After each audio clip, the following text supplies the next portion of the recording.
the idea. It's based on a local myth, a local legend.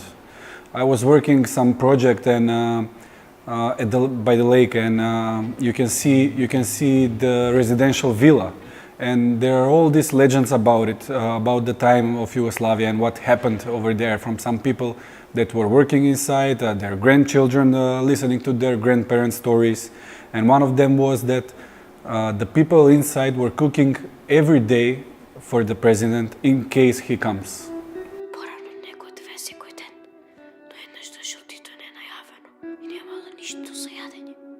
Actually, I did want to shoot in the actual villa, and I had the permit to shoot in there until 10 days before the shooting. They told me because of security reasons our permit was taken away. So we delayed the shooting for 1 year until we find some other locations to do the film.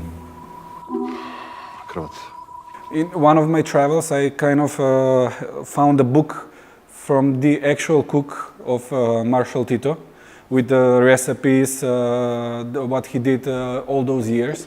So we made a selection out of the real recipes that were cooked for him.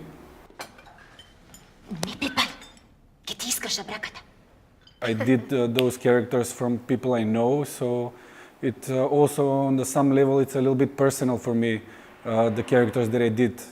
The relationship between the child and the mother, it's a relationship between me and my mother. So when she saw the movie, she recognized herself completely. She said, "But this is me," so which was fun moment for me. Knowing how crazy things were and what all the things that happened in that country, it might be possible.